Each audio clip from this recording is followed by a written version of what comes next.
Hello, my name is Pastor Cody from Hazel Run Lutheran Church, and I'm here doing another video for you. And today I want to look at the question, is Jesus okay with other religions? Is God okay with other religions? And as Christians, we need to confess the answer.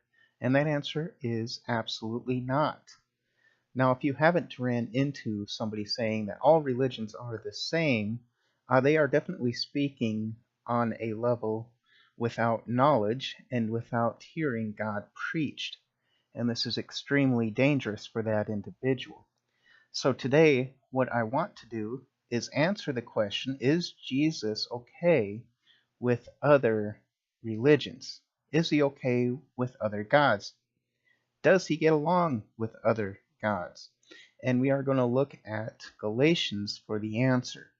Now, Paul wrote Galatians. In fact, he wrote a letter to the Galatians speaking on the matter because many people in Galatia were actually doing just what we encounter today in this uh, culturally diverse and pluralistic worldview that all religions are the same.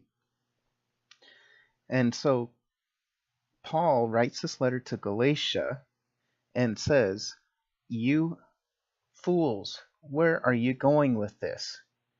He always opens up with a nice greeting, and then he continues in his other letters. However, the one to Galatia, he's very firm, and he's very boisterous about this. And there's even a verse in there, he says, "I write in big letters so that you do understand what I am saying here. Take heed to what is going on." In Galatia, many of the people there started making up their own laws. They started making their own gospels, per se, and this means they were coming up with other ideas of how to be saved. So I think Galatians is a very good book to look at. So why don't we start with Galatians 1:6-9. "I am astonished that you are so quickly deserting him who called you in grace of Christ, and are turning to a different gospel. Not that there is another one, but there are some who trouble you and want to distort the gospel of Christ. But even if we or an angel from heaven should preach to you a gospel contrary to the one we preach to you, let him be accursed. As we have said before, so now I say again, if anyone is preaching to you a gospel contrary to the one you received, let him be accursed."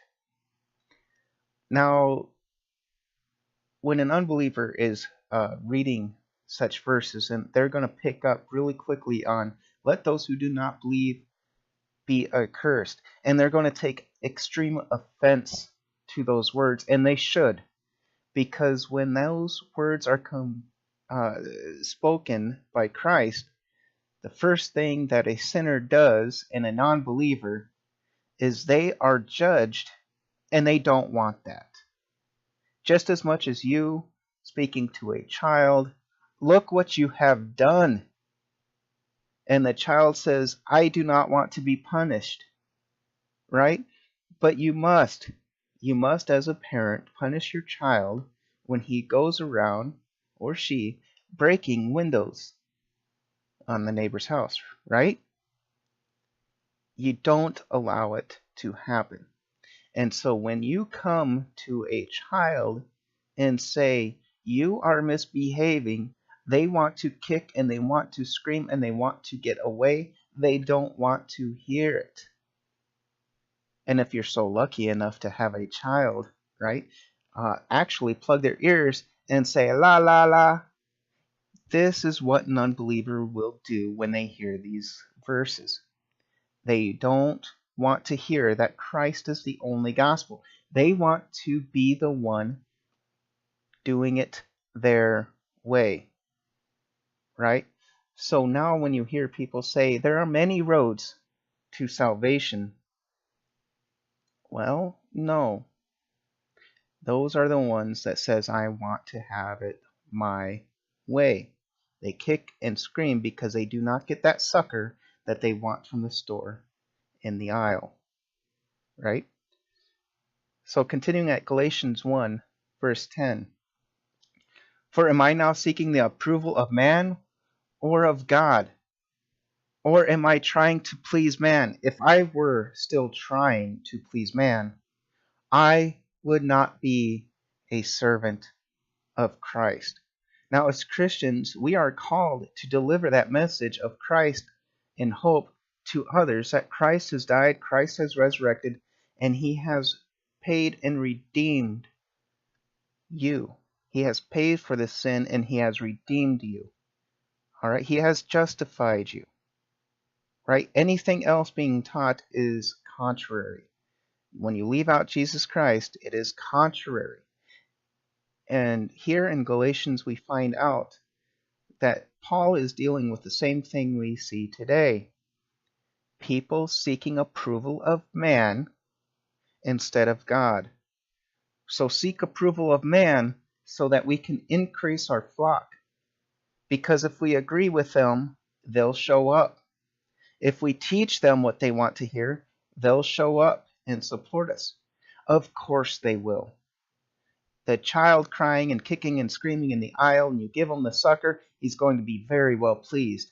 But he's going to continue to do it until he is judged and or punished, right? Kids will get what they want if you continue to feed it to them. And then that's not enough. They will continue to do it again and again. And this is what Paul is facing in Galatians. And this is what we hear today. All roads lead to salvation. All religions are the same. So this brings me to the point here.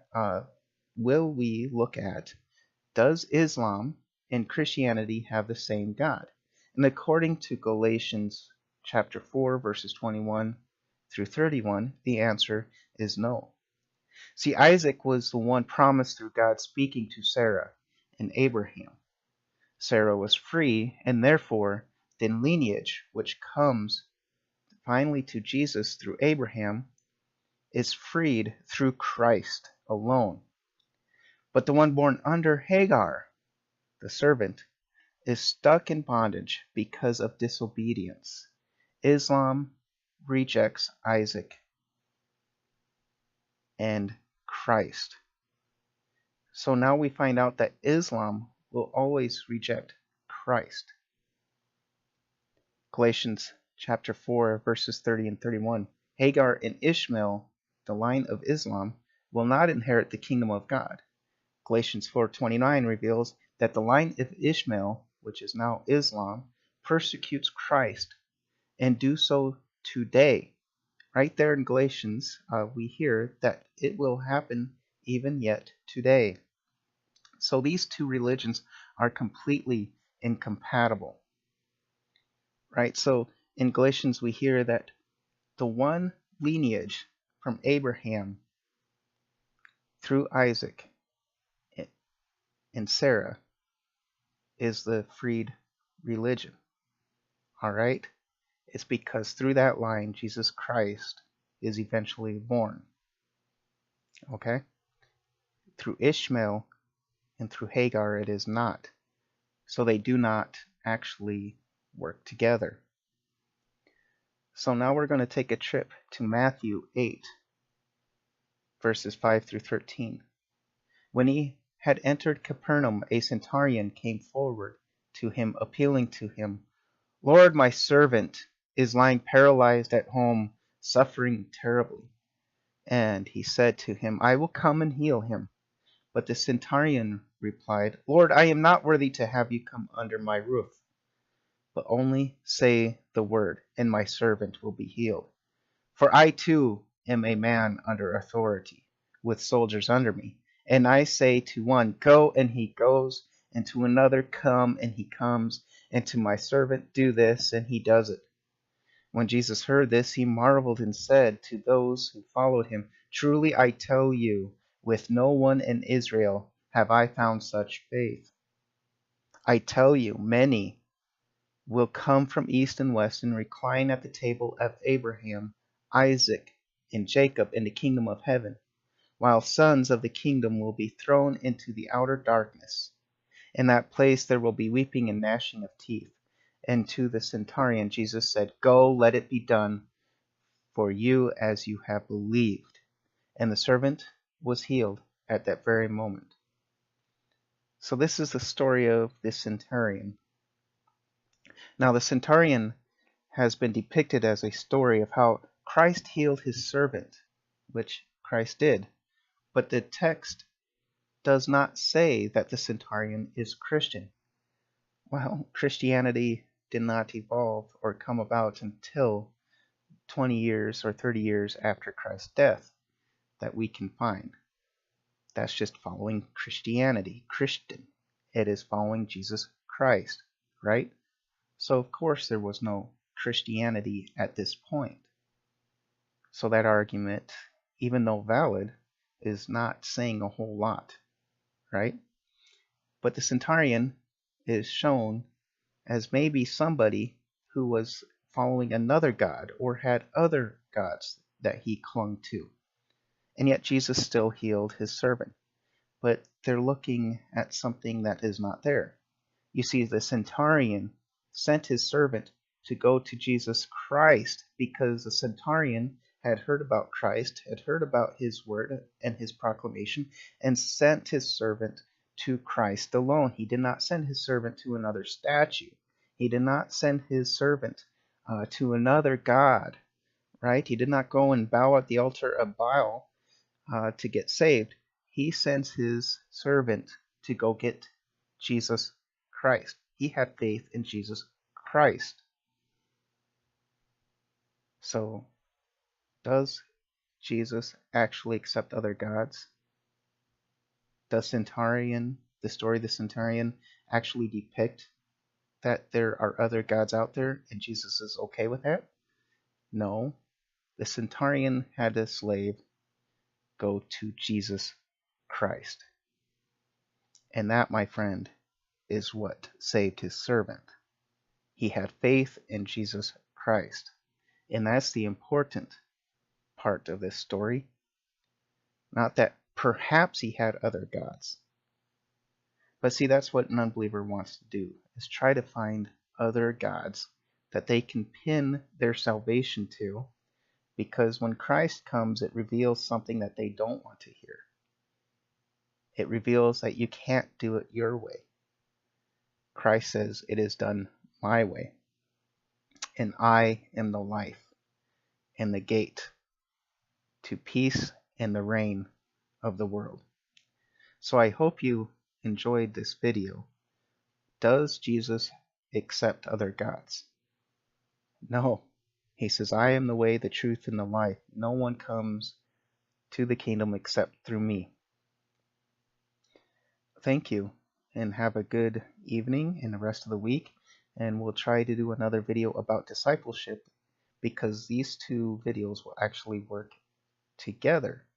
Is there other gods out there? Certainly so. Everybody has a God that they want to save them. But is there only one true God and one true path? And the answer is yes. Does Christianity play well with Islam? No. Does Islam play with Christianity?